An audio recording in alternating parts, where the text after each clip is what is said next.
السلام علیکم. آپ لوگوں سے درخواست ہے کہ اس ویڈیو کو لائک کیجیے اور شیئر کیجیے. اگر آپ نے ابھی تک اس چینل کو سبسکرائب نہیں کیا ہے تو اسے سبسکرائب کیجیے اور بیل آئیکن دبائیے تاکہ ہماری نیو ویڈیو کی نوٹیفیکیشن آئے. شکریہ. من الشیطان اللعین الرجیم. بسم اللہ الرحمن الرحیم. الحمد للہ رب العالمین بارئ الخلائق اجمعین الذی لیس لصفته حد محدود ولا نعت موجود ولا اجل ممدود ولا وقت معدود. هو الذي فطر الخلائق بقدرته ونشر الرياح برحمته ووتد بالصخور ميدان أرضه إلى أن بعث الله سبحانه تعالى رسوله على الأمجد الملقب بطه وياسين المسمى بالمحمد.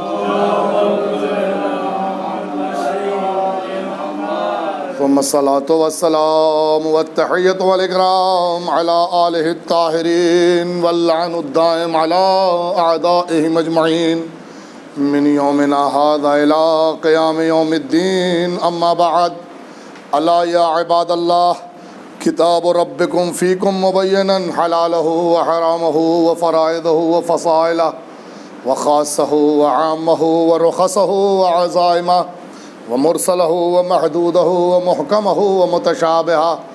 فقال عز وجل فی هذا الكتاب المذکور الملقب بالفرقان العظیم والمسمى بالقرآن الكریم. بسم اللہ الرحمن الرحیم. ألم تر إلى الذين يزعمون أنهم آمنوا بما أنزل إليك وما أنزل من قبلك يريدون أن يتحاكمون إلى الطاغوت وقد أمروا أن يكفروا به ويريد الشيطان أن يضلهم ضلالا بعيدا. صلوات پڑھیں مل کے محمد وعلى آله.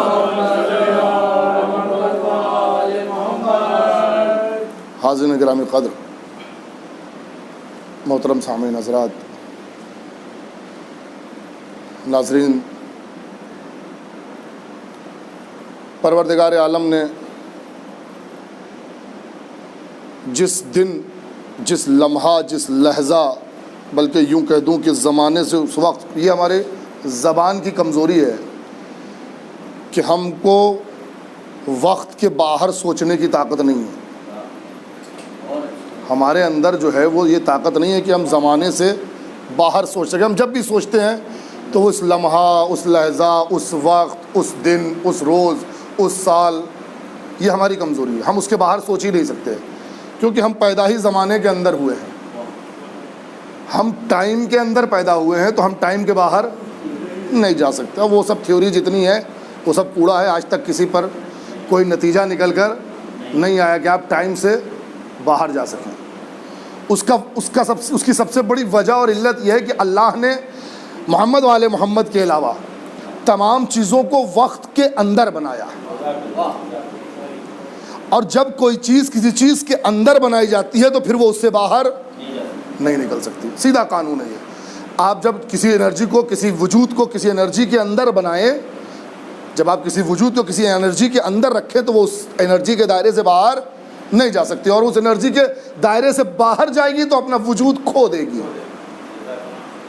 جب وہ، کیونکہ اس کا وجود اس انرجی پر منحصر ہے، اگر وہ اس انرجی کے دائرے سے باہر جائے گی تو اپنا وجود کھو دے. اس لیے ہمارے پاس مجبوری ہے کہ ہم کہیں کہ صاحب وہ دن، وہ وقت، وہ لحظہ، وہ آن، اس لمحہ، جس لمحہ پروردگار نے اس زمانے کو خلق کرنا چاہا، اس کائنات کو خلق کرنا چاہا، جس کے لیے سورہ یاسین کی آیت کیا، اللہ جب ارادہ کرتا ہے تو کیا کرتا ہے؟ کن فیکون. وہ لمحہ اول جب اللہ نے کہا کن، کیونکہ اللہ کا کہنا، سوچنا، ارادہ سب ایک ہوتا ہے. عادل صاحب کے ارادے کی طرح تو ہے نہیں کہ گھر میں ارادہ کیا، شاکر صاحب سے کہنا، یہاں آتے آتے سوچا اور آ کے کہا. تو ان کا کہنا، سوچنا، ارادہ سب ایک ہوتا ہے. اس لحظے میں جس لحظے میں مالک نے کائنات کے مالک نے پروردگار نے جو ہے وہ کن کہا، کن کا ارادہ کیا، اسی وقت ایک سسٹم بنایا. جسے آج ہم کیا کہتے ہیں، گاڈ پارٹیکل سے یہ دنیا نکلی، ایک بلاسٹ ہوا، اس کے بعد چیزیں اپنے سسٹم سے پھیلنا شروع ہوئیں، آؤٹ آف سسٹم نہیں پھیلی. اس وقت بھی کوئی سائنٹسٹ یہ نہیں کہتا کہ بلاسٹ ہونے کے بعد وہ ہر چیزیں بکھری چلی جا رہی تھیں، نہ کوئی نظم تھا، نہ نظام تھا، نہ انضباط تھا، نہ ڈسپلن تھا، سب اپنے اپنے بھاگے چلے جا رہے تھے، اور اس کے بعد کسی نے آ کے نظام دیا. نہیں، وہ جو اول لحظہ ہے جو گاڈ پارٹیکل سے جہاں سے زمین کا آغاز ہو رہا ہے، وہیں سے سسٹم شروع ہو رہا ہے، وہیں سے طریقہ شروع ہو رہا ہے، وہیں سے ڈسپلن شروع ہو رہا ہے، وہیں سے نظم شروع ہو رہا ہے. بھائی آگے آئیے، تشریف لائیے، بہت پیچھے ہیں. وہیں سے صلوات پڑھتے مل کے محمد و آل محمد پر. سنیں شاکر بھائی، بڑا لطف آئے گا اس گفتگو میں. وہیں سے پروردگار نے ایک اپنا نظم شروع کیا ہے، کہا کن. اب کن سے ہی جو نظم شروع ہوا ہے وہ آج تک حاکم ہے. ایک ڈسپلن، ایک طریقہ، ایک نظم، ایک کام کرنے کا سلیقہ جو پروردگار کا وہاں سے شروع ہوا ہے. مثال کے طور پر ایک قانون ہے گریویٹیشنل فورس، قوت جاذبہ، گرتو آکرشن بل. 2-3 زبان تو ہم کو آتی ہے، انہیں بتا سکتے ہیں. تو بھیا یہ جو قوت جاذبہ، گریویٹیشنل فورس، اور قوت دافعہ، دھکیلنے والی فورس، یہ جو میگنیٹک پاور اللہ نے وہاں پر خلق کیا، یہ جو میگنیٹک پاور اللہ نے وہاں پہ خلق کیا، اسی پاور کے ذریعے سے پورا نظام بننا شروع ہوا. ایسا نہیں ہے کہ چاند جو ہے وہ کسی اور فورس سے بن کے تیار ہو رہا ہو، یا کسی اور فورس سے کام کر رہا ہو، سورج کسی اور فورس سے کام کر رہا ہو، زمین کسی اور فورس. نہیں، ایک نظم رکھا ہے اللہ نے، ایک نظم، ایک قانون رکھا ہے. اور یہی وجہ ہے کہ قرآن بار بار کہہ رہا ہے لن تجد لسنت اللہ تحویلا، تبدیلا. تم اللہ کی سنت میں تغیر نہیں پاؤ گے، تبدیلی نہیں پاؤ گی، کیونکہ اللہ کا طریقہ یہ ہے کہ وہ ایک پیٹرن پہ کام کرتا ہے. اللہ کا طریقہ یہ ہے کہ وہ ایک قانون پہ کام کرتا ہے، وہ ایک پیٹرن پہ کام کرتا ہے. انسان کو جو صلاحیت اللہ نے، میں جملہ کہہ کے جا رہا ہوں، انشاءاللہ قدر کریں گے اس جملے کی. انسان کو جو فرشتوں پہ فوقیت اللہ نے دی تھی وہ یہی دی تھی کہ انسان، فرشتے اللہ کے پیٹرن کو نہیں سمجھ سکتے جو اللہ کر رہا ہے، دیکھ رہے ہیں، سیکھ رہے ہیں، لیکن انسان میں یہ صلاحیت دی پروردگار نے کہ وہ سنت الہیہ کو سمجھے اور اجرا کرے. صلوات پڑھے مل کے محمد و آل محمد.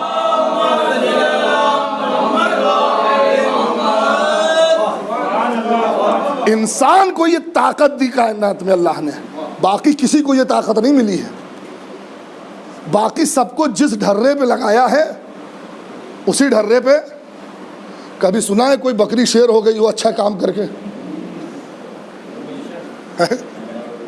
پروموشن ہو گیا ہو، 6 مہینہ 6 سال تک دلشاد بھائی کی بکری تھی، اور اس کے بعد منا بھائی کو دیا تو شیر ہو گیا. ایسا ہو سکتا؟ صلوات پڑھ دے مل کے محمد وآل محمد. ایسا ہو سکتا ہے؟ نہیں ہو سکتا ہے. کبھی دیکھا ہے کہ مثلاً ایک چیٹی نے جو ہے وہ بڑی شجاعت کا کام کیا اور اس کے بعد ہاتھی بنا دیا گیا اس کو. ایک چیٹی نے اپنے وزن سے زیادہ، چیٹی ہمیشہ اپنے وزن سے 4 گنا زیادہ سامان کھینچتی ہے، اپنے وزن سے زیادہ. تو ایک چیٹی نے اپنے وزن سے زیادہ سامان کو کھینچا، اللہ نے کہا آج پروموشن، ہاتھی بنا دو اس کو. کبھی دیکھا ہے؟ کہیں دیکھا ہے آپ نے؟ نہیں. حتیٰ ملک کو جہاں بنایا وہ اپنی جگہ باقی ہے. ملک کو جہاں بنایا، فرشتے کو جہاں بنایا اپنی جگہ باقی ہے. جسے سجدے میں بنا، اکثر سنا کرتے نا آپ سجدے، حتیٰ جس حالت میں بنایا اس حالت کے تغیر کا حق نہیں ہے ملک کو. اب یہ ایک بڑی بحث ہے کہ صاحب تو فلاں والا واقعہ جو ہے وہ کیسے صحیح ہے، فلاں والا واقعہ کیسے صحیح ہے، اس میں ایک بہت بڑی داستان، اس کو نہیں چھیڑنا چاہتا میں. مقصد یہ ہے کہ فرشتے کو اس حالت بدلنے کا حق نہیں ہے. جس حالت میں پیدا کیا اسی حالت میں ہے. جنات بنائے ان کو بھی کوئی ترقی نہیں ہے، کوئی ترقی جنات کے ہاں نہیں ہے. لیکن اللہ نے جب انسان بنایا تو کیا کہا؟ کلو مولود یولد علی فطرت الاسلام، ہر بچہ، انسان کا ہر بچہ، انسان کا ہر بچہ فطرت اسلام پر پیدا ہوتا ہے۔ فطرت اسلام کا مطلب یعنی وہ سنت الہیہ کو درک کر سکتا ہے۔ فطرت اسلام کا مطلب ہی ہے، فطرت اسلام کا مطلب یہ نہیں ہوتا ہے جو ہمارے خطبہ منبر سے نقطہ مارا کرتے ہر بچہ روتے پیدا ہوتا ہے۔ فطرت اسلام کا مطلب وہ اس کا گریہ کرنا فطرت اسلام نہیں ہے، بلکہ فطرت اسلام کا مطلب ہے کہ جو کن ہے، راز مشیت ہے، اسے سمجھا جا سکے، سلیقہ ہو اس کے پاس اس کو سمجھنے کا، اگر وہ چاہے تو مشیت پروردگار کو سمجھ جائے۔ اب اس کو یہ صلاحیت دیتا ہے پروردگار کہ چاہو تو کیا ہو جاؤ؟ اشرف المخلوقات ہو جاؤ، جعلوں کا مثلی کے درجے پہ پہنچ جاؤ، اپنے جیسا بنا دوں گا۔ میں کہتا ہوں کن فیکون، تم کہتے ہو کن کہو کن فیکون، میں کہتا ہوں اور ہو جاتا ہے، تم کہو اور ہو جائے۔ یہ انسان کی معراج ہے۔ انسانیت کی معراج کیا ہے؟ کہ وہ اس معیار پر پہنچ جائے، اس جگہ پر پہنچ جائے کہ وہ ارادہ کرے اور ہو جائے۔ اب یہاں پر بھی ایک بڑا نقطہ ہمارے خطبہ کی طرف سے اکثر چلا کرتا ہے۔ جناب عیسیٰ جب ٹھوکر مارتے تھے تو کہتے تھے باذن اللہ، قم باذن اللہ، اور مولا علی جب ٹھوکر مارتے تھے کہتے تھے قم باذنی، قم باذنی۔ اصل یہ تصور ہی غلط ہے، کنسپٹ غلط ہے، آپ کو یہ سمجھنا پڑے گا۔ جب آپ اذنی ہو یا اذن اللہ یہ بات کی مسئلہ ہے، لیکن جب آپ اذن اللہ کے مقابلے میں اذنی کو رکھتے ہیں تو معلوم پڑتا ہے کہ حکم الہی کچھ اور ہے اور حکم حیدر کرار کچھ اور ہے۔ لیکن کمال ان ازواج مقدسہ کا یہ ہے کہ قرآن کہے وما تشاؤون الا ان یشاء اللہ، جو یہ چاہے وہ اللہ چاہے، جو اللہ چاہے وہ یہ چاہے۔ صلوات بر محمد وآلہ۔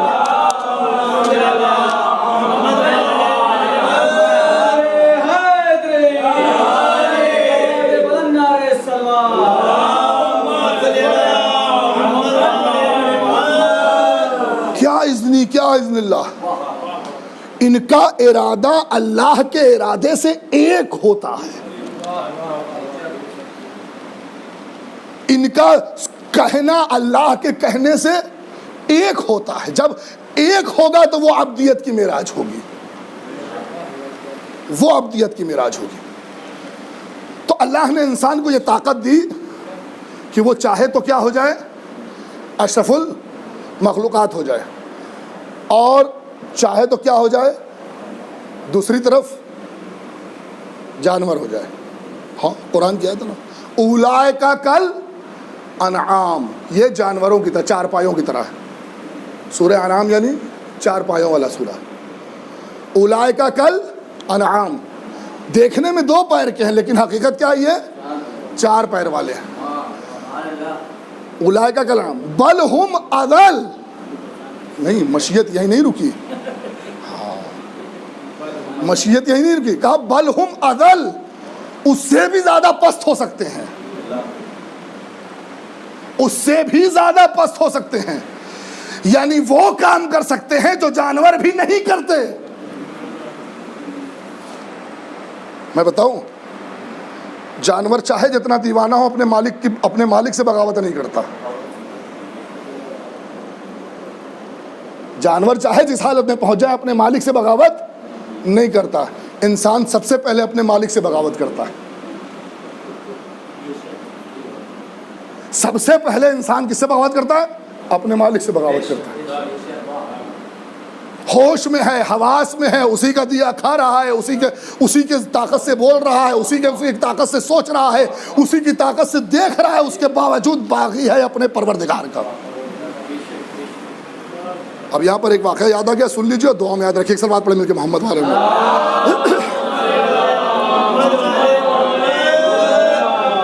ایک شخص آیا مسجد میں، آنے کے بعد بہت جلدی نماز پڑھ رہا تھا، کچھ کام رہا ہوگا، منا بھائی طرح بزنس مین آدمی، جلدی جلدی نماز پڑھ رہا تھا۔ اس کے بعد جو ہے وہ ایک صاحب بیٹھے ہوئے تھے، لمبی نماز پڑھنے والے۔ جب اس کی نماز ختم ہوئی، یہاں بھیا کیا کر رہے تھے؟ کہ آپ نے دیکھا نہیں کیا کر رہے تھے؟ کہ یہ کیا کر رہے تم؟ اس کو نماز کہتے ہیں؟ کہ نماز نہیں پڑھ رہا تھا۔ کہ پھر کیا کر رہے تھے؟ کہ میں اعلان کر رہا تھا اللہ کے سامنے کہ باغی نہیں ہوں، عاصی ہوں، گنہگار ہوں، لیکن باغی نہیں ہوں۔ نماز پر جو اتنی پابندی ہے، اتنی تاکید ہے، اتنا اللہ نے نقطہ رکھا ہے، اتنا فشار دیا ہے، کسی بھی حال میں رہو نماز پڑھو۔ وضو چھوٹ رہا ہو تو تیمم سے نماز پڑھو، پانی نہ ملے تو تیمم سے نماز پڑھو، مرتے مرتے اگر ہوش ہو رہا ہو تو نیت کرتے کرتے نماز پڑھو، کسی بھی حال میں نماز پڑھو۔ اس کی وجہ یہ ہے کہ نماز انسان کو بغاوت سے روکتی ہے۔ صلوات بر محمد وآل محمد۔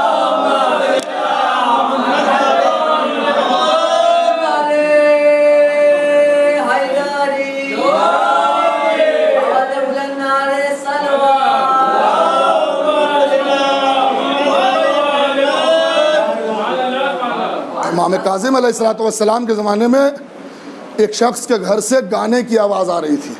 اب تو خیر سب کے گھر سے آتی ہے، سب کا گھر، میرا گھر بھی شامل، آپ کا گھر بھی شامل، سب کے گھر سے آتی ہے۔ کسی کے گھر سے گانے کی آواز آ رہی تھی۔ آپ نے اپنے غلام کو بھیجا، کہا جاؤ پوچھ کے آؤ کہ یہ غلام ہے یا آزاد ہے، جاؤ پوچھ کر آؤ کہ یہ غلام ہے کہ آزاد ہے۔ اس گیا، اس نے پوچھا کہ میرے آقا نے پوچھا کہ تم غلام ہو کہ آزاد ہو؟ میں آزاد ہوں۔ واپس آئے، امام نے کہا ہاں وہ صحیح کہہ رہا ہے، کیونکہ عبد ہوتا تو بغاوت نہ کرتا۔ نماز ہمیں عبدیت جو سکھاتی ہے، اس کا مطلب یہ ہے کہ بتاتی ہے کہ تم بغاوت نہیں کر سکتے۔ گناہ ایک الگ چیز ہے۔ اللہ نے جو کہا کہ میں کفر کو نہیں بخشوں گا، باقی سب بخش دوں گا، شرک کو نہیں بخشوں گا، باقی سب بخش دوں گا، سارے گناہ معاف کر سکتا ہوں، شرک کو معاف نہیں کروں۔ کیوں؟ کیونکہ شرک سے بغاوت کی بو آتی ہے، شرک سے، کفر سے بغاوت کی بو آتی ہے۔ خیر، میں آگے اپنے مسئلے میں، پورا 15 منٹ میرا تمہید میں چلا گیا۔ صلوات پڑھ دیں مل کے محمد والے میں۔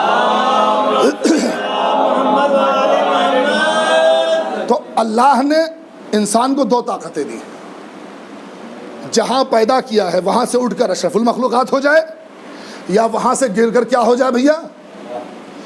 شکریہ، صلوات پڑھ دیں مل کے محمد والے میں۔ یا وہاں سے گر کر کیا ہو جائے؟ اولئک کالانعام، جانوروں کی مانند ہو جائے، یا اس سے بھی زیادہ گمراہ ہو جائے۔ اب جب یہ پیٹرن بنایا اللہ نے، یہ طریقہ بنایا، تو اب اس کے لیے ایک نظام رکھا ہے۔ نظام کیا ہے؟ ہادی کی ذمہ داری میرے اوپر، ہادی میں بھیجوں گا، ہدایت دینے کی ذمہ داری میری۔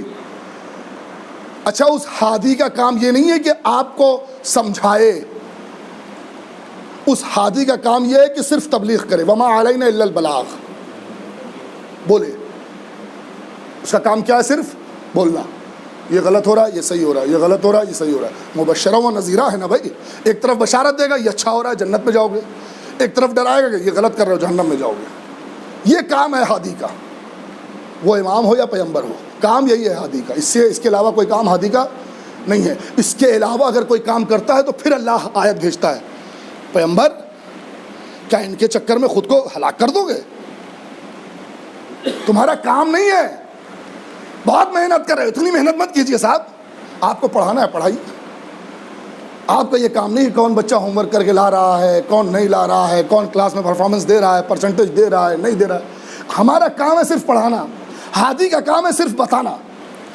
انا ہدیناہ السبیل، ہم نے راستہ بتا دیا، راستہ بتانا اللہ کا کام۔ قد جاءکم من اللہ نور و کتاب مبین، اللہ کی طرف سے نور آئے گا اور کتاب مبین آئے گی، یعنی نظام بھی آئے گا، اس کو چلانے والا بھی آئے گا،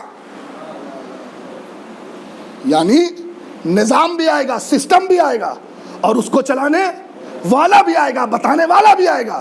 انا ہدیناہ السبیل اما شاکرا وَإِمَّا كَفُورًا، چاہو تو مان لو، چاہو تو انکار کر دو، تمہارے ہاتھ میں، چاہو تو مان لو، غدیر میں کھڑے ہو کہو بلند آواز سے بخن بخن لکا یا علی، وَإِمَّا كَفُورًا، چاہو تو انکار کر دو۔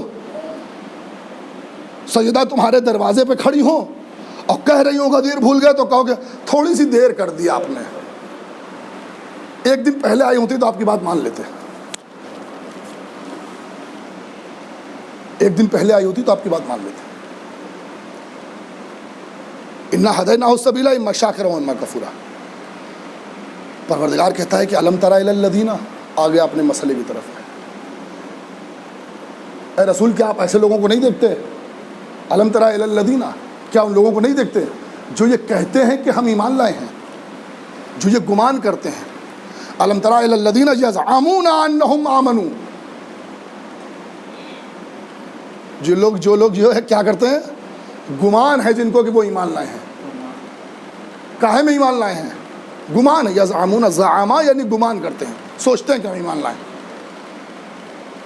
سوچتے ہیں کہ ہم ایمان لائے ہیں۔ جیسے ہم لوگ ہیں، ہم لوگ سوچتے ہیں کہ ہم لوگ شیعہ ہیں، ہم لوگ کیا ہیں؟ ہم لوگ سوچتے ہیں کہ ہم شیعہ ہیں، ہم شیعہ ہیں نہیں، ہم لوگ سوچتے ہیں کہ ہم لوگ شیعہ ہیں۔ خیر، یزعمون کیا؟ آمنو، ایمان لائے، انہم آمنو بما انزل الیک، کاہے پر؟ جو تمہارے اوپر نازل کیا اس پر ایمان لائے ہیں، اور جو تمہارے پہلے نازل کیا اس پر بھی ایمان لائے ہیں۔ بما انزل الیک وما انزل من قبلک یریدون ان یتحاکموا الی الطاغوت، کیا ایسے لوگوں کو نہیں دیکھتے جو یہ سوچتے ہیں کہ ہم ایمان لائے ہیں لیکن حاکمیت باطل کی چاہتے ہیں؟ کہتے تو ہیں کہ ہم ایمان لائے ہیں، مسلمان ہیں، دعویٰ تو ہے کہ ہم مسلمان ہیں، جب ٹی وی پر ڈیبیٹ ہوتا ہے تو کوئی حسین، کوئی محمد، کوئی سراج لکھ کر نام آتا ہے، کیوں؟ کیونکہ لیبل اسلام کا لے کر آتے ہیں، دعویٰ یہ کرتے ہیں کہ ہم مسلمان ہیں، کہنے کو کھڑے ہوتے ہیں ڈٹ کے کہ ہم تو اسلام کی قیادت کر رہے ہیں، یہاں پر ٹیم میں اسلام کی رہنمائی کر رہے ہیں کہ صاحب ہم اسلام کی طرف سے ہیں، لیکن کیا؟ یریدون ان یتحاکموا الی الطاغوت، لیکن یہ چاہتے ہیں کہ حکومت ظالم کی کھڑی رہے، لیکن یہ چاہتے ہیں، سسٹم کہاں سے آئے گا؟ سسٹم کہاں سے آئے گا؟ یہ چاہتے ہیں کہ طاغوت کی حکومت کھڑی رہے۔ اللہ نے اگر نظام امامت بنا کر بھیجا، وہ جو آدم سے شروع ہوا تھا، نظام نبوت جو آدم سے شروع ہوا تھا، جس کو غدیر میں پورا کرنے کے بعد آیت نے چیخ کر کہا الیوم اکملت لکم دینکم واتممت علیکم نعمتی، آیت نے پکار کر کہا اس سسٹم کو جس کو اللہ نے غدیر کے میدان میں پورا کیا، پورا کرنے کے بعد کیا ہے؟ اما شاکر و اما کفورا، چاہو مانو اور چاہو نہ مانو، کیا فرق پڑتا ہے؟ تم مانو گے تو الحمدللہ، نہیں مانو گے تو خدا حافظ۔ یہ کیا چاہتے ہیں؟ کہتے ہیں صاحب نہیں، ایمان تو لائے ہیں، ہم شیعہ ہیں ہم، لیکن حکومت فلاں پارٹی کی ہونی چاہیے۔ ان یتحاکموا الی الطاغوت، یہ چاہتے ہیں کہ حکومت ظالم کی ہو،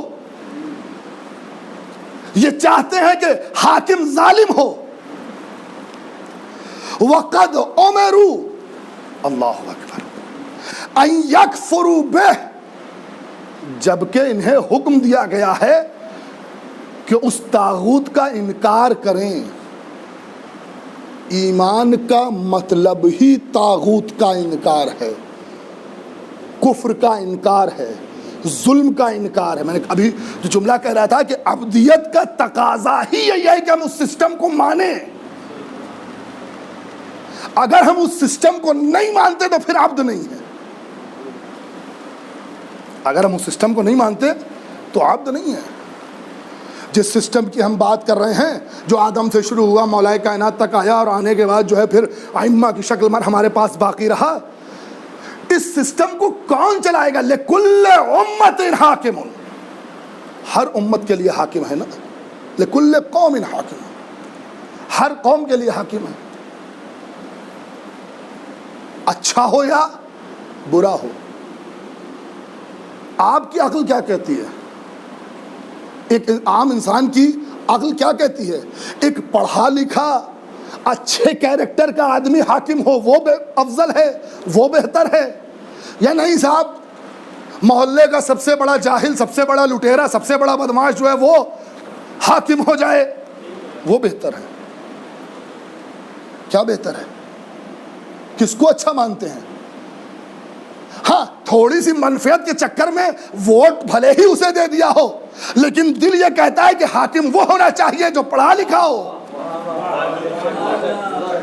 دل یہ کہتا ہے کہ حاکم وہ ہونا چاہیے جو عدالت کے تقاضوں کو پورا کر سکے، جو ایماندار ہو، جو سلیقہ مند ہو، جسے کام کرنے کی تمیز ہو، جسے حکومت کرنے کا سلیقہ آتا ہو۔ دل تو یہ چاہتا ہے نا۔ اب سوال یہ ہے کہ جب ہم نظام ولی فقیہ کی بات کرتے ہیں، اب جب فقیہ کیسے ہو سکتا ہے حاکم؟ فقیہ کو تو اپنی فقہا سے مطلب ہونا چاہیے، اپنے فتووں سے مطلب ہونا چاہیے، توضیح المسائل سے مطلب ہونا چاہیے۔ نہیں، سوال یہ ہے کہ ہر قوم کا حاکم ہے، شیعوں کے پاس بھی حاکم ہوگا۔ اب وہ حاکم شاہ جیسا باغی ہوگا یا خمینی اور خامنئی جیسا عبد ہوگا، اس کا فیصلہ کرنا ہے۔ فیصلہ اس کا کرنا ہے کہ صدام جیسا طاغوت حاکم رہے گا یا سیستانی جیسا مجتہد حاکم ہوگا۔ فیصلہ اس کا کرنا ہے۔ اللہ کہہ رہے میں نے تو حکم دیا ہے کہ طاغوت کا انکار کرو۔ اللہ کا ارادہ یہ ہے کہ یہ طاغوت کا کیا کریں؟ انکار کریں۔ اس کے بعد کیا ہے آپ دیکھیں، وَيُضِلُّهُمُ الشَّيْطَانُ ضَلَالًا بَعِيدًا، اور شیطان انہیں کھلی گمراہی میں لے کر جا رہا ہے۔ یعنی جو لوگ ایمان لائے ہیں اور انہوں نے طاغوت کو اپنا حاکم بنا لیا ہے، انہوں نے طاغوت کو اپنا مالک بنا لیا ہے، یہ لوگ کھلی ہوئی گمراہی میں، کھلی ہوئی گمراہی میں۔ مشکل یہ ہو گئی ہے دین کے سسٹم کے ساتھ کہ ہم جو چاہتے ہیں وہ چن کر لے لیتے ہیں، جو چاہتے ہیں وہ چھوڑ دیتے ہیں۔ جو چاہتے ہیں چن کر لے لیتے ہیں اپنی سوٹیبلٹی کے حساب سے۔ ہمیں کیا سوٹ کرتا ہے معاشرے میں کسی بھی چیز کے لیے؟ ہمیں پینٹ شرٹ سوٹ کرتا ہے تو ہم نے پینٹ شرٹ پہن رکھا ہے، ان کو کرتا پاجامہ سوٹ کرتا ہے تو انہوں نے کرتا پاجامہ پہن رکھا ہے، ہم کو داڑھی سوٹ کرتی تو ہم نے رکھ رکھا ہے، ان کو داڑھی سوٹ نہیں کرتی تو انہوں نے نہیں رکھ رکھا ہے۔ ہم کو بلا رشوت کا پیسہ سوٹ کرتا ہے تو ہم نے وہ لے رکھا ہے۔ ہم کو بزنس میں رشوت نہیں ہوتی نا بھائی، سود ہوتا ہے، رشوت نہیں ہوتی۔ ملا بھائی کو بزنس میں رشوت سوٹ نہیں کرتی تو رشوت نہیں لیتے۔ صاحب وہ عدالت میں حاکم ہیں، کورٹ میں ہیں، پولیس میں ہیں، فلاں میں ہیں، ان کو رشوت سوٹ کرتی، وہ رشوت لیتے ہیں۔ تو اپنی سوٹیبلٹی کے حساب سے فلاں کو جھوٹ کا پیسہ سمجھ میں نہیں آتا وہ نہیں لیتا ہے، ان کو جھوٹ کا پیسہ سمجھ میں آتا ہے وہ جھوٹ کا پیسہ لیتے ہیں۔ یعنی ہم کو کیا سوٹ کرتا ہے؟ ہم کو یہاں پر ہندو کافر کا کھانا جو ہے، نجس کھانا جو ہے ہم کو سوٹ کرتا ہے۔ بھائی کیا کریں، ہم تو آفس میں رہتے ہیں، اب نہیں کھائیں گے تو کیسے چلے گا، ہم نہیں کریں گے تو کیسے چلے گا؟ تو ہم کو سوٹ کرتا ہے تو نہیں کھاتے۔ اب مولوی صاحب ہیں ہمارے جیسے، نماز پڑھانی ہے، معلوم ہے کہ چوراہے پہ اگر دیکھ لیا کسی نے سموسہ کھاتے ہوئے تو نماز نہیں پڑھیں گے، تو مجبوری ہے نا بھیا، ہم کو سوٹ کرتا ہے کہ نہ کھایا جائے تو نہ کھائیں گے۔ یعنی دین کو بنا دیا سپر مارکیٹ، دین کو بنا دیا سپر مارکیٹ۔ گھسے سپر مارکیٹ میں دیکھا آپ نے، اکثر لوگ مال جاتے رہتے ہیں نا، ماشاءاللہ مال میں نہیں، وہ واقعی مال، صلوات پڑھنے تھے محمد اب جب گھسے مارکیٹ میں، سپر مارکیٹ میں گھسے تو آپ نے کیا دیکھا؟ یہ دیکھا کہ الگ الگ دکان ہے۔ ڈیزی بھائی نے جتنا ٹائم دیا تھا ختم ہو گیا، صلوات پڑھنے مل کے محمد والے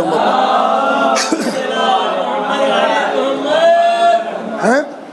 اب جب گھسے مال میں آپ تو آپ نے کیا دیکھا؟ یہ دیکھا کہ صاحب ایک جگہ موبائل شاپ ہے۔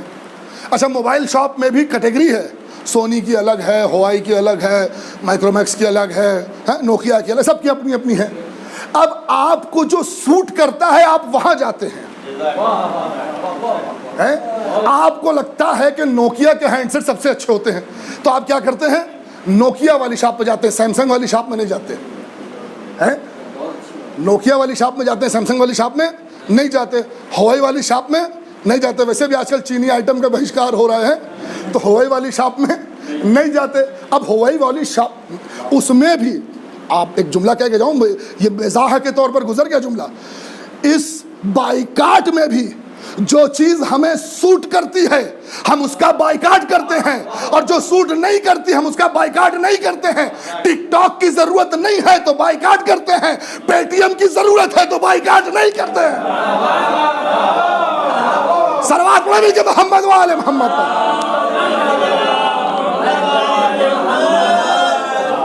تو جو ہمیں سوٹ کرتا ہے وہ ہم اٹھاتے ہیں، جو ہمیں سوٹ کرتا ہے وہ ہم اٹھاتے ہیں، جو سوٹ نہیں کرتا وہ نہیں کرتے۔ تو یہ ہو گیا صاحب سپر مارکیٹ۔ اور ایک چیز ہے پیکیج۔ پیکیج جب آپ لیتے ہیں تو سب لینا پڑتا ہے۔ آپ نے کہا صاحب 500 روپے میں ایک مہینے کا موبائل کا پیکیج ملے گا، 100 SMS ملیں گے، 1000 کالیں ملیں گی، 2 GB پر ڈے ڈاٹا ملے گا، ٹھیک ہے۔ اب آپ کہیے صاحب نہیں، SMS 100 SMS والا ہٹا دیجئے اور یہ SMS ہم کو ڈاٹا میں بڑھا کے دے دیجئے، دے گا کمپنی؟ کمپنی دے گی کیا کہ نہیں؟ جو پیکیج ہم نے دیا ہے وہ لینا پڑے گا۔ میں ایک جملہ کہہ کے جا رہا ہوں، قدر کریں گے انشاءاللہ، بزرگوں سے سنا ہے آپ تک پہنچا رہا ہوں۔ اسلام سپر مارکیٹ کا نام نہیں ہے، پیکیج کا نام ہے۔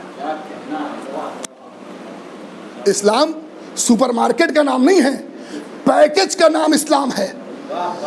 آپ کی خواہش نہیں ہے کہ حلال سمجھ میں آیا تو حلال چنیں گے، حرام سمجھ میں آیا تو حرام چنیں گے، بلکہ جو حلال محمد ہے وہ تا قیامت حلال رہے گا، جو حرام محمد ہے وہ حرام رہے گا۔ صلوات پر محمد والے۔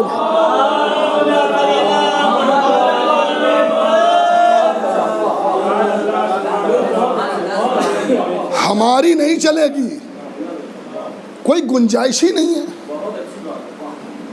میں ایک ڈیبیٹ دیکھ رہا تھا بہت دن پہلے، بہت اچھے پترکار جنہیں ہم کہتے ہیں رویش کمار صاحب، بہت اچھے پترکار کہے جاتے ہیں، وہ ایک مسلمان سے ڈیبیٹ کر رہے تھے گانے کے اوپر کہ کیا اسلام ہے، یوٹیوب پر آپ دیکھ لیجئے گا، کیا اسلام میں گانا حرام ہے؟ غنا، اسلام میں لیرکس اور گانا حرام ہے، اس پر وہ ڈیبیٹ کر رہے تھے۔ اور وہ باقاعدہ جو ادھر سے ادھر سے ادھر سے ادھر سے جواب دے رہے تھے، ٹہل ٹہل جیسے دیتے ہیں ڈیبیٹ میں 2000 روپے کے لیے۔ 2000 روپے زیادہ کسی کو نہیں ملتا، تو 2000 روپے کے لیے جیسے ٹہل ٹہل کے ادھر سے ادھر سے جواب دیتے ہیں ویسے دے رہے تھے۔ سوال یہ ہے ہی نہیں ہے کہ ہم کیا کہیں گے، آپ اپنا نظریہ بتائیے بھائی، ہم کیوں بتائیں اپنا نظریہ؟ میرے اسلام محمد کی جاگیر ہے جو اللہ کی طرف سے ملی ہے، نہ کسی کو تبدیلی کا حق، کل تھا نہ آج ہے نہ آئندہ رہے گا۔ صلوات پڑھیں مل کے محمد والے۔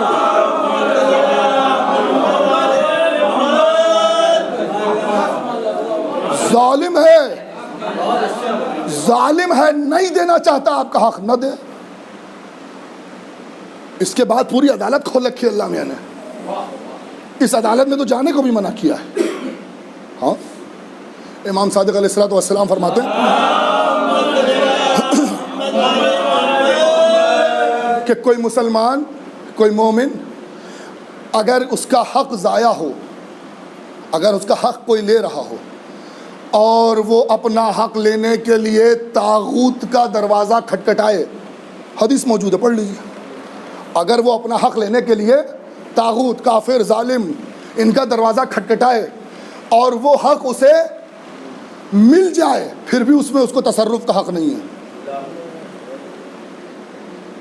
پھر بھی اسے اس میں تصرف کا حق نہیں ہے۔ کیوں؟ کیا وجہ ہے؟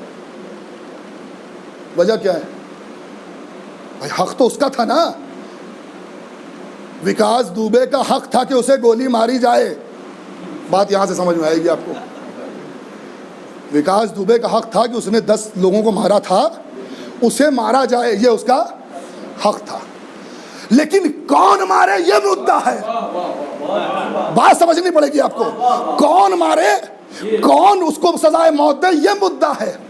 مدعا اسلام میں یہ نہیں ہے کہ مسجد ملے نہ ملے, حق ملے نہ ملے, آپ کو اپنی زمین ملے نہ ملے. مدعا یہ ہے کہ وہ حق آپ کو کس سے ملے. ایک فقیہ سے ملے, ایک عالم سے ملے, ایک نبی سے ملے, ایک امام سے ملے, ایک ولی سے ملے, یا ایک کافر سے ملے, فاسق سے ملے, فاجر سے ملے, طاغوت سے ملے. کس سے ملے؟ اسلام کا مدعا کیا ہے؟ ہم سے ملے. جو ہم سے ملے وہ حق ہے, باقی سب بیکار ہے. چاہے وہ 3 طلاق کا مدعا ہو جائے, چاہے وہ مسجد کا مدعا ہو جائے, چاہے وہ ہمارے اپنے گھر کا معاملہ ہو جائے. جو ہم کو ادھر سے ملے گا ہم اس کو مانتے ہیں, نہیں ملے گا نہیں ملے گا, کیا فرق پڑتا ہے؟ نہیں ملتا ہے نہ ملے, میرا گھر قبضہ کر لو, کیا فرق پڑے گا؟ میں کرائے پہ رہ لوں گا, یہی تو ہوگا نا. لیکن اس کے بعد یہ تو فرق اس کو پڑتا ہے جو یہ سوچ کر چلے کہ صاحب اس کے بعد کچھ ہے ہی نہیں, جو کچھ ہے یہی ہے, جو زندگی ہے وہ یہی ہے. اگر ہم آپ سے کہیں منا بھائی کہ صاحب یہ مکان جو ہے ہم آپ سے لے رہے ہیں, اور اس مکان کے بدلے ہم آپ کو دلی میں 10 منزلے کا فلیٹ دیں گے, آپ دیں گے نہیں دیں گے؟ بالکل دیں گے. عقل مند وہ فوراً سودا کر لے گا, کہے گا اس کی قیمت کیا ہے؟ مشکل سے 25 لاکھ 30 لاکھ 50 لاکھ. وہاں ایک ایک فلیٹ کی قیمت 1-1 کروڑ روپیہ ہے. تو پاگل ہے نہیں لے گا کہ بھیا وہ بھی دے دو, یہ لے لو, لاؤ پوری بلڈنگ ہم کو دے دو. مشیت یہ کہہ رہی ہے کہ 2 باتیں ہیں, یا تو تم اپنا سودا روک سکتے ہو اپنی طاقت کے بل پر, لڑ سکتے ہو, آپ نے روک لیا. لیکن اگر طاغوت کی طرف مراجعہ کرنا پڑ رہا ہے, مت جاؤ طاغوت کی طرف, مت ان کو پاور میں لاؤ, مت ان کو طاقت دو, مت ان کو جگہ دو, مت ان کو مقام دو, مت ان کو منصب دو, چھوڑ دو اپنا حق. اب لوٹ کے آؤ, نئی عدالت بیٹھے گی جہاں حاکم عادل ہوگا, جہاں زمین گواہی دے گی, آسمان گواہی دے گا, ہاتھ بولیں گے, پیر بولیں گے. اب اتنا چھوڑ کر آئے ہو اس کا 10 گنا لے لینا, چھوٹا سا چھوڑ کر آئے ہو پورا باغ لے لینا, پوری ایک کو چھوڑ کر آئے ہو 70 حورے لے لینا. آؤ تو ہمارے لیے چھوڑو, ہم نہ دے تو کہو. صلوات پڑھے مل کے محمد والا. لیکن ہماری پریشانی صرف اتنی ہے کہ ہم طاغوت کو اپنا ولی بنا کر بیٹھے ہوئے ہیں. طاغوت کو ولی بنا لیا. فلاں صاحب جو ہے وہ ہمارے لیے سب کچھ ہے, یہ احسان کیا, وہ احسان کیا, یہ احسان. ارے آپ گئے ان کے دروازے تب نہ احسان کیا. اگر آپ اللہ کے لیے بیٹھ جاتے تو احسان کیسے کرتا ہے؟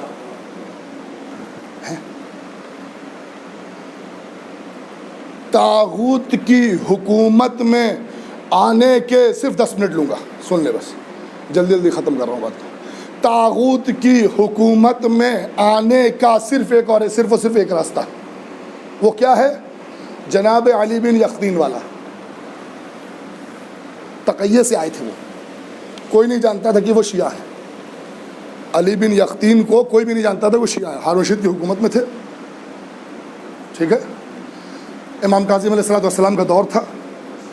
حاکم ہمارے زبان میں کہتے ہیں, اردو زبان میں ناک کا بال تھے. حاکم کی ناک کا بال تھے, ایک دم سٹے ہوئے تھے حاکم سے, جو چاہتے تھے کروا لیتے تھے. ایک دن مولا نے بلوایا علی بن یقطین کو, سنیے, بلوایا, اور وہ سب لوگ سنے جو آفیسز میں کام کرتے ہیں, جو لوگ اداروں میں کام کرتے ہیں, سنے. وہ بڑا قیمتی میسج دے کر جا رہا ہوں. بلایا مولا نے, کہ یقطین ابن یقطین, مجھ سے ایک چیز کا وعدہ کرو, میں تم سے 3 چیز کا وعدہ کروں گا. ایک کے بدلے 3. مجھ سے ایک چیز کا وعدہ کرو, تم سے 3 چیز کا وعدہ کروں گا. مولا بتائیے.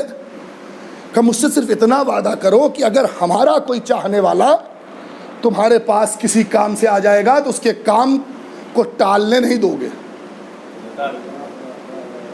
ہمارا چاہنے والا فوراً اس کے حق کو اس کو دلوا دو گے, جو کر سکو گے اس کے لیے کرو گے. یہی مقصد ہوا نا. جو تمہارے بس میں ہوگا وہ اس کے لیے تم ضرور کرو، بس اس کا وعدہ کرو۔ مولا وعدہ کیا کہ یقین اگر وعدہ کیا تو 3 وعدہ مجھ سے لے لو۔ پہلا یہ کہ تمہاری آبرو ہمیشہ سلامت رہے گی، دوسرا یہ کہ تمہیں کبھی پھانسی پہ نہیں چڑھایا جائے گا، تیسرا یہ کہ تمہیں تمہارا مال اور تمہاری ناموس ہمیشہ محفوظ رہے گی۔ اللہ اکبر۔ اچھا ایک بات اور یہاں پر کہوں اور بات کو آگے بڑھاؤں، مصائب کی طرف لاؤں، ختم کروں۔ ائمہ کے جو احکام ہیں، جو حکم ہے، مثال طور پر امام علی علیہ السلام نے جناب مالک اشتر کو حکم دیا، یا امام کاظم نے جناب علی بن یقطین کو حکم دیا، یہ حکم صرف علی بن یقطین کے لیے نہیں ہے، یہ اس پیٹرن کا حکم ہے، اس نظام کا حکم ہے کہ اگر اس نظام کو باقی رکھو گے تو اس کا اثر باقی رہے گا۔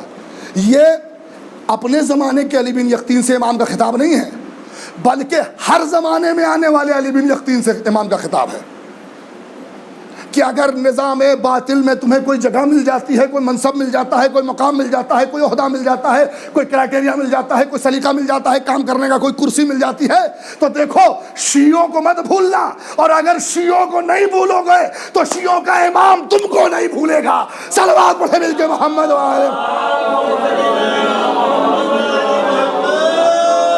اگر شیعوں کو نہیں بھولو گے تو شیعوں کا امام تم کو نہیں بھولے گا۔ تم شیعوں کو یاد رکھو، شیعوں کا امام تم کو یاد رکھے گا۔ یہ سسٹم کس کے ہاتھ میں آنا چاہیے؟ اسی لیے طاغوت کی کبھی بیعت نہیں کی جاتی۔ امام رضا علیہ السلام سے کہا گیا ولی عہدی لے لیجئے۔ میں کیوں لے لوں؟ میں کیوں لے لوں ولی عہدی بھائی؟ کیوں؟ یہ ولی عہدی سے انکار نہیں ہے، یہ طاغوت کے سائے میں آنے سے انکار ہے، یہ باطل کے سائے میں آنے سے انکار ہے۔ اسی سسٹم کو سمجھنا پڑے گا۔ لیکن جب تلوار کھنچ جائے کہ یا لیجئے یا ختم مار دیے جائیں گے، ٹھیک ہے دے دیجیے، میری شرطیں ہیں۔ شرطیں کیا ہیں؟ پہلی شرط یہ ہے کہ حکومت کے کسی بھی کام میں دخل اندازی نہیں کروں گا۔ پھر کاہے کا ولی عہد؟ گورنر، ایسا گورنر جو حکومت کے کسی کام میں دخل نہ دے، نہ اجرا کرے نہ غیر اجرا کرے، نہ روکے نہ کروائے، ایسا گورنر کس کام کا بھائی؟ ایسا ڈی ایم کس کام کا؟ کہ صاحب کو آپ نے ڈی ایم تو بنا دیا ہے لیکن آپ کا کوئی آرڈر میں جو اجرا نہیں کروں گا۔ یعنی یہ خود اس بات کا اعلان ہے، یہ خود اس بات کا اعلان ہے کہ میں مجبور ہو کر قبول تو کر رہا ہوں لیکن تمہارے زیر سایہ نہیں رہوں گا۔ اور جب موقع ملتا ہے تو فوراً اپنے منصب کا اثر بھی دکھاتے ہیں۔ عید کی نماز کا موقع مل گیا تو امام نے فوراً وہ انداز اپنایا جو نبی اپنایا کرتے تھے۔ ہاں، آستینیں چڑھا لی، پائچا اٹھا لیا، امامہ لگایا، حافی القدم، ننگے پیر نکلے گھر سے تکبیر کہتے ہوئے۔ یہ تکبیر جو کہتے ہوئے نکلے تو نظام بدلنے لگا، سسٹم چینج ہونے لگا، سب کو وہ زمانہ یاد آنے لگا جو تاریخوں میں لکھا ہوا تھا، اسے محمدی زمانہ کہتے ہیں۔ مامون رشید کے مشاور نے کہا جلدی واپس بلا لے، اگر آج یہ مسجد تک پہنچ گئے تو تیری حکومت چلی جائے گی۔ امام نے بے نقاب کر دیا ظالم کو۔ دیکھو جناب دیوبند امام کے پاس آئے اور آ کہنے لگے مولا مرثیہ لکھا ہے، مولا مرثیہ لکھا ہے، کہ دیوبند سناؤ۔ جناب دیوبند نے سنانا شروع کیا، امام کاظم تک آیا اور اس کے بعد جو ہے پورا سلسلہ، سب کی قبریں بتائیں کہ ان کی قبر وہاں ہے، ان کی قبر وہاں ہے، اس کا وہاں آباد ہے، اس سے وہاں آباد ہے۔ ختم ہو گیا مرثیہ جناب دیوبند کا، تو مولا نے کہا کہ دیوبند کیا اجازت ہے کہ 2 بیت میں بھی لگا دوں؟ بیت کا پہلا مصرع سنیے، قیامت ہو جائے گی۔ اللہ اکبر، دیوبند کیا اجازت ہے کہ 1-2 بیت میں بھی لگا دوں؟ مولا اس سے بڑا نصیب کیا ہوگا، میرے مرثیے میں آپ بیت لگا دیں۔ امام نے کہا وَقَبْرٌ بِالطُّوسٍ يَا لَهَا مِن مُصِيبَةٍ، دیبل ایک قبر ہے جو وہ طوس میں بنے گی، جس پر مصیبت کے پہاڑ ٹوٹے ہوں گے۔ اے عزادارو، امام رضا علیہ السلام اس غربت کو ہم غریب الغربا کہتے ہیں، امام حسین کو غریب الغربا نہیں کہتے، لیکن امام رضا علیہ السلام کو غریب الغربا کہتے ہیں۔ غریب الوطنی یہاں بھی ہے، غریب الوطنی وہاں بھی ہے، لیکن دونوں میں ذرا سا فرق ہے۔ فرق یہ ہے کہ وہاں کے مصائب اپنی جگہ، لیکن بہن موجود ہے، بیٹا موجود ہے، بھتیجا موجود ہے، بھانجا موجود ہے، لیکن امام رضا کے مصائب عجیب ہیں۔ ارے جو کروٹیں لیتے ہوئے زہر کے بعد اپنے گھر کو پہنچا ہے امام، تو نہ سرحانے بیٹا ہے، نہ بھائی ہے، نہ بہن ہے جو ایک گلاس پانی دے سکے امام کو۔ اے عزیزو، لو غضب ہو گیا، امام کو بلایا مامون نے، بلانے کے بعد کچھ انگور رکھے ہوئے تھے تشت میں، امام کی طرف بڑھایا ہے، امام نے انگور اٹھا کے جو دہن میں رکھا، زہر نے اثر کرنا شروع کیا۔ وقت کا امام سمجھ گیا کہ اب جو ہے دنیا سے جانے کا وقت آ گیا، اٹھے ہیں اور جانا چاہتے ہیں۔ مامون نے پوچھا کہاں جا رہے ہیں؟ کہتے مامون وہاں جا رہا ہوں جہاں تو نے بھیجنے کا انتظام کیا ہے۔ لو عزادارو، غضب ہو گیا۔ ایک مرتبہ امام اپنے بیت الشرف میں آئے، آنے کے بعد جو بستر پہ لیٹے ہیں تو امام جواد معجزے سے آئے، آنے کے بعد وصیتیں شروع کی، اسرار امامت حوالے کیا، اسرار امامت حوالے کیے۔ روح قفس عنصری سے پرواز کر گئی، دھوم سے جنازہ نکلا، شان و شوکت سے دفنائے گئے۔ اے عزادارو، ارے ذرا کربلا کا بھی رخ کر لو، ایک جنازہ ہے، گھوڑوں کی نال بندی ہو رہی ہے، جنازہ پامال کیا جا رہا ہے، سیدہ پچھاڑے کھا رہی ہے۔ آ میرے لال، میری گودی، انا للہ و انا الیہ راجعون، رضا بقضائه وتسلیما لامره، سيعلم الذين ظلموا ايام منقلب ينقلبون، الہی بحق الزہراء وابیها وبعلها وبنیها سر المستودع فيها، اللهم ادخل على اهل القبور السرور، اللهم اغن كل فقير، اللهم اشف كل جائع، اللهم اكس كل عريان، اللهم اقض دين كل مدين، اللهم فرج عن كل مكروب، اللهم رد كل غريب، اللهم فك كل اسير، اللهم اصلح كل فاسد من امور المسلمين، اللهم اشف كل مريض، اللهم اشف كل مريض، اللهم اشف كل مريض، اللهم سد فقرنا بغناك، اللهم غير سوء حالنا بحسن حالك، اللهم اغفر عنا الدين واغننا من الفقر، اللهم عجل لوليك الفرج انك على كل شيء قدير۔